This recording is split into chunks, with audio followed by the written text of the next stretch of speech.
हिंदू है तो हम भेदभाव करेंगे या मुस्लिम है तो ऐसा कुछ भी नहीं है। हमारे देश की प्रगति के लिए हिंदू और मुस्लिम दोनों ही इम्पोर्टेंस रखते हैं। हमारा कोई भी जाति भाव अगर हम लेके चलेंगे तो हम न्यू जनरेशन को क्या संदेश देंगे। वो ऐसे ही इतने सारे प्रॉब्लम्स हैं आज तो कि महंगाई बढ़ रही है और पता नहीं लोग कैसे कैसे जूझ के अपनी लाइफ चला रहे हैं उसके ऊपर। लेकिन इनको अपनी अपनी पब्लिसिटी की पड़ी है ना जी, जानता कौन है? ऐसे बहुत सारे साधु हैं, बहुत सारी साध्वी हैं इमराना की जिनको कोई पहचानता नहीं। लेकिन अगर आप बयानबाजी करती हैं, राखी सावंत बनने का शौक है, बीना मलिक बनने का शौक है, तो कुछ ऐसा बयान दे दीजिए, कुछ ऐसे भड़कीले ड्रेस पहन लीजिए जिससे आप चर्चे में बने रहे। लेकिन लोकतंत्र की जहां तक बात है तो इस तरह की बयानबाजी से देश का नुकसान होता है और एकता पर कहीं ना कहीं से गहरा चोट होता है।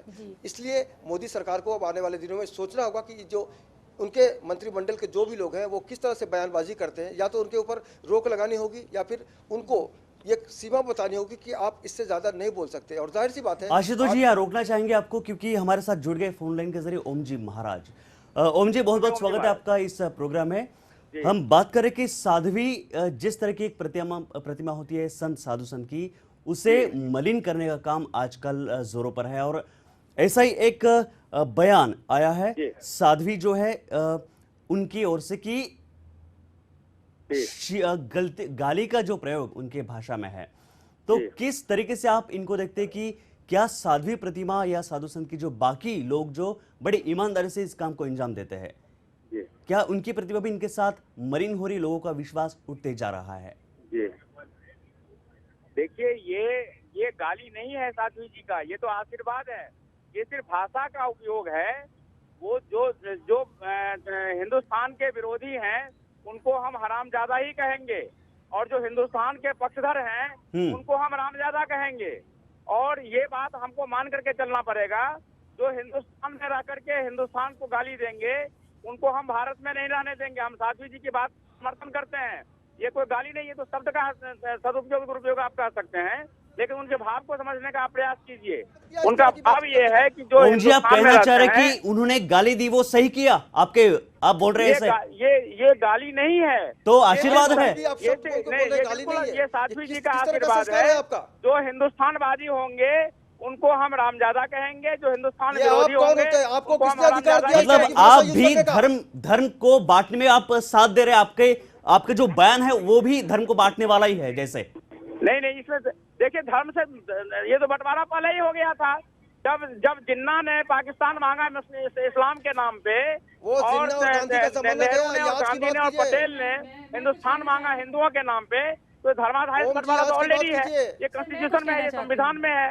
तो इसीलिए ये तो संविधान मतलब साधु संत जो साध्वी जो कुछ भी करे पाकिस्तान में हिंदू विरोधियों के लिए है। सर मैं आपसे कुछ आप कौन होते हैं तय करने वाले? आप कौन होते हैं? किसने आपको हक दिया कि आप तय करें कौन कहाँ रहेगा, कौन कहाँ जाएगा? आशुतोष जी यहाँ इब्राना जी कुछ पूछना चाहती है ओम जी से, पूछिए। ये पूछना चाहती हूँ कि वो एक साधु साध्वी है, उनको और भी शब्द मिल सकते थे ना सर। ये इस तरह से गाली। अरे ये आपके उर्दू का लफ्ज है, आप मुसलमान हैं तो ये तो आपका ये उर्दू का लफ्ज है। लेकिन हम अगर हरामजादा शब्द का प्रयोग करें, जवाब दिया है जो हिंदुस्तान विरोधी है वो हरामी है, ये शब्द वो हरामी है। और जो हिंदुस्तान पक्षधर है वो रामजादा है। उन्होंने तो सिर्फ हरामजादा कहा था, मैं उसको हरामी कहता हूँ जो हिंदुस्तान का खा करके हिंदुस्तान को गाली देता है। नितिन मतलब हाँ अगर घर में इन भाषा का प्रयोग करे, पुलिस को अगर हरामजादा कहे तो वो हमें बख्शेगी? आप जिस तरह से बयान दे रहे हैं यहाँ पर आशीर्वाद है, ये जी का आशीर्वाद है हिंदुस्तान विरोधियों के लिए। और ये मैं इस बात का समर्थन करता हूँ, जो हिंदुस्तान में रह करके हिंदुस्तान के विरोध में बात करेगा उसको हम हरामजादा ही कहेंगे। मतलब साधु संत इस उपाधि के लगने से आप जो भी कहेंगे, जो भी आप कृत्य करेंगे वो सही होगा। हम लोग तो हिंदुस्तान के वादी हैं, हम जो भी कृत्य करते हैं सही ही करते हैं, गलत तो सिर्फ हिंदुस्तान विरोधी लोग करते हैं। नहीं मुझे बताइए, मैं अगर आपको हरामजादा कहूँ तो आपको बुरा लगेगा कि अच्छा लगेगा? हरामजादा कोई गाली नहीं है। जो अपने आपको बुरा नहीं लगेगा? आपने सुनिए, जिसकी माँ नितिन ये सवाल किया जाए, गर्भ धारण करती है जो वैध नहीं होता उसको हरामजादा कहता है। और जो जिस देश में रह करके उस देश को गाली देता है नहीं मुझे लगता है कि आपको अपना ज्ञान और बढ़ाने की जरूरत है, क्योंकि आप सीधा कह रहे हैं कि ये जो गालियां है वो आशीर्वाद है। नितिन, ये इनसे सवाल शब्दकोश कीजिए कि उर्दू क्या का इस देश में शब्दकोश कानून है नाम की चीज और नहीं है? उर्दू के शब्दकोश आप के हिसाब कौन से होते साधु हैं? जी ने हिंदू बिल्कुल समाज सही या बयान मुस्लिम दिया है। समाज के ऊपर जी कमेंट बहुत बहुत करने शुक्रिया वाले? ओम जी, हमारे आप साथ अगर जुड़ने के संत लिए और हैं, पूरी बहुत तमाम बहुत जानकारी के धन्यवाद लिए। आपको। आने वाले दिनों आप में हम विचारों से हिंदुस्तान आप की अंत हो एकता सकता आशुतोष है। जी, आपसे पूछना चाहिए कि जिस तरह से इन्होंने सपोर्ट किया साधु संतों का और उनके जो टुकड़े हम गाली कर देंगे। कृत्य है इनको वो देखिए, आशीर्वाद कह रहे, इस पे आप क्या कहना चाहेंगे? ये जो भी महाराज हैं कहीं ना कहीं से इनको भी एक नशा छा गया है। इनको लगता है कि ये कानून से ऊपर है। इस देश में आप कुछ भी कर सकते हैं आज़ादी का हवाला देकर, लेकिन अगर आप तय करेंगे कि किसको क्या करना चाहिए, किसको कहाँ रहना चाहिए, कौन हिंदू है कौन मुसलमान है, तो ये सही नहीं होगा। आपका आने वाले दिनों में एक जो संत की जो छवि है उस पर आप आग लगाने का काम कर रहे हैं, उस पर दाग लगाने का काम कर रहे हैं, क्योंकि इस देश में कानून है ओम जी, और निश्चित रूप से कानून के ऊपर हम किसी को नहीं मानते, चाहे वो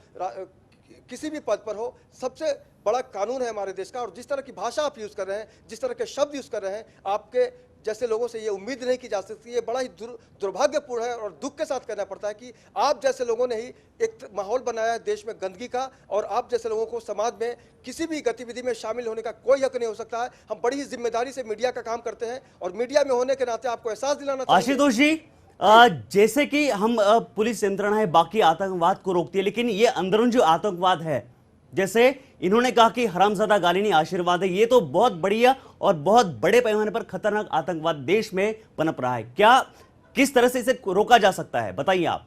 देखिए, अगर हमारा संस्कार सही है, हमारे जो अभिभावक है, हमारे आसपास का जो समाज है हमें अच्छी शिक्षा देता है, तो हम उसी रास्ते पर अपना मार्ग प्रशस्त करेंगे।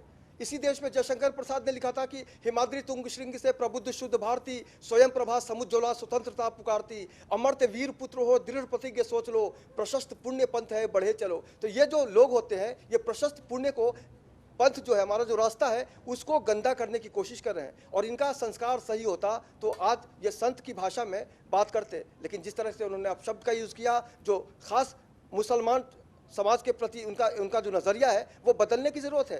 वक्त बदल रहा है, हिंदुस्तान बदल रहा है, सरकार भी बदली है। अब अगर ऐसे जो संत हैं वो इस तरह की भाषा का इस्तेमाल करेंगे तो दुर्भाग्यपूर्ण कहा जाएगा, क्योंकि आज देश बढ़ना चाहता है। और इनकी जो साजिश है नितिन, मुझे लगता है कि ये फिर से एक बार राम के नाम पर आंदोलन करना चाहते हैं, बांटना चाहते हैं देश की जनता को। मतलब कि जनता समझदार है, और जनता ने ही अपने अपने विवेक से ये फैसला लिया कि मोदी सरकार को हम 5 साल तक मौका देंगे। लेकिन अगर इनकी भावनाओं को गलत तरीके से जनता में पेश किया गया, जो कि बहुत ही दुर्भाग्यपूर्ण होगा, तो कहीं ना कहीं से मोदी सरकार के लिए बहुत ही घाटे वाला सौदा होगा। जी बने हमारे साथ। इब्रान, आपसे पूछना चाहूंगा कि जिस तरह से जनाधार मिलता है साधु संतों को, और गाली गलौच हो या उनकी कृति हो उसे आशीर्वाद के तौर पर स्वीकार किया जाता है, तो क्या आपको लगता है कि जनता की कहीं ना कहीं गलती है ये इसमें? हिंदू समाज का ये हितकर नहीं है।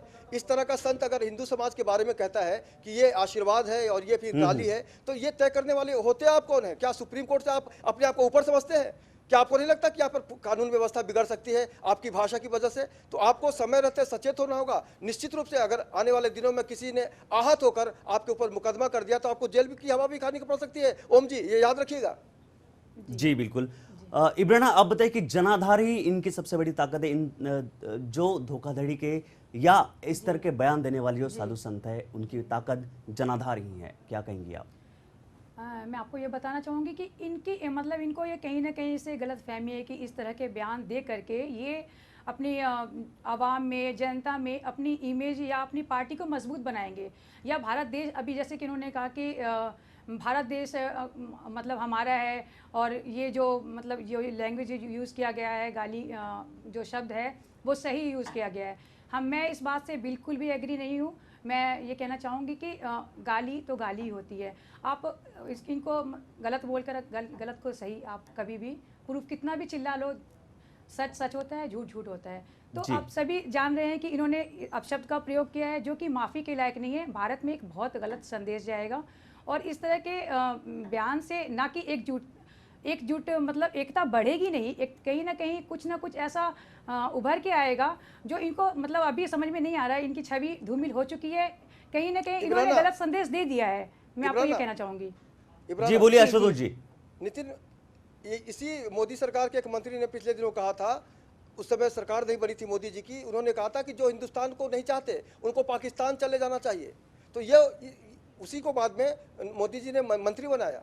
जो बिहार से ताल्लुकात रखते हैं, गिरिराज सिंह की बात मैं कर रहा हूँ, जिस तरह की भाषा का इस्तेमाल किया जा रहा है मोदी सरकार के मंत्रियों द्वारा, निश्चित रूप से जनता बहुत जल्द ही इनको सबक सिखाने का काम करेगी। और इसका जो सबसे बड़ा फायदा होगा वो विपक्ष पार्टियों को होगा। उनको बैठे बैठा एक मुद्दा मिलेगा और मोदी सरकार न चाहते हुए घिरेगी, क्योंकि इस तरह की जो मछलियां हैं वो पूरे तालाब को गंदा करने की कोशिश कर रही हैं, साजिश कर रही हैं। ऐसे में ज़रूरत है कि अब वाकई अब कानून को सामने से संज्ञान लेना चाहिए कि वाकई इस तरह के जो लोग हैं सरकार में हैं, चाहे वो किसी भी पद पे हो, उनको साइडलाइन करना चाहिए। क्योंकि अगर ये सत्ता के मद में चूर रहेंगे, सत्ता की मस्ती में अपने आप को खुदा समझ बैठेंगे, तो जाहिर सी बात है किसी को वो कुछ नहीं समझेंगे और उसका नुकसान कुल मिलाकर आम आदमी को होगा। क्योंकि वो बैठे रहेंगे, अपने घरों में बैठे रहेंगे, एसी में हवा खाएंगे, लेकिन आम आदमी को लड़ाकर उनको लगेगा कि हमारा मकसद पूरा हो गया। कौन है हरामी, कौन है हरामजादा, ये तय करने वाले आप नहीं होते हैं। हमारे ऊपर कानून है और मीडिया के जरिए हम बताना चाहेंगे कि हम न्यायपालिका नहीं है। हम समाज की घटनाओं को उठा सकते हैं, हम किसी को हक नहीं दिला सकते हैं। हाँ, हम आपके हक के लिए आवाज़ उठा सकते हैं, लेकिन हक देना, जो इंसाफ देने का जो काम है वो न्यायपालिका का है। हम पालिका नहीं है, हम न्यायपालिका नहीं है, हम मीडिया के लोग हैं। चौथे स्तंभ का दर्जा हमें, हम किसी से भी कोई सवाल कर सकते हैं। अगर कोई सवाल बुरा लगता है तो हम उस पर डिस्कशन करते हैं। जिस तरह से साध्वी निरंजना ने आज जो मुद्दा उठाया है कि राम के जो औलाद हैं रामजादे होने चाहिए, बाकी जो भी कहा उन्होंने, उसको लेकर हर आदमी कहीं ना कहीं से ये महसूस कर रहा है नितिन की वाकई इन्होंने जो कहा है उसको किसी भी तरह से एक्सेप्ट नहीं किया जा सकता। जी बिल्कुल, तो दुरुस्त फरमाया आशुतोष जी आपने कि लेकिन अंत में यही कहना चाहूंगा कि अगर साधु लताड़े तो वो प्रसाद के तौर पर लिया जाता है, और साधु संत गाली दे तो वो आशीर्वाद के तौर पर लिया जाता है। इसलिए ये पता चलता है कि हमारी सोच कितनी पुरानी है और कितनी बुरी तरह से ग्रसित है इन साधु संतों के भाषण से या सम्मोहन से। यही कहना चाहूंगा कि जनता जागरूक रहे और क्या गलत है क्या सही इसका चुनाव करे। बहुत बहुत शुक्रिया आपका आशुतोष जी, साथ ही साथ इब्राना आपका बहुत बहुत शुक्रिया, और अंत में ओम जी आपका भी बहुत बहुत शुक्रिया। और पूरे सहयोग के लिए, जानकारी के लिए मैं आपसे फिर से एक बार आपका धन्यवाद अदा करना चाहूँगा। बहुत बहुत शुक्रिया। इस प्रोग्राम में बस इतना ही, दीजिए पूरी टीम को इजाज़त। नमस्कार।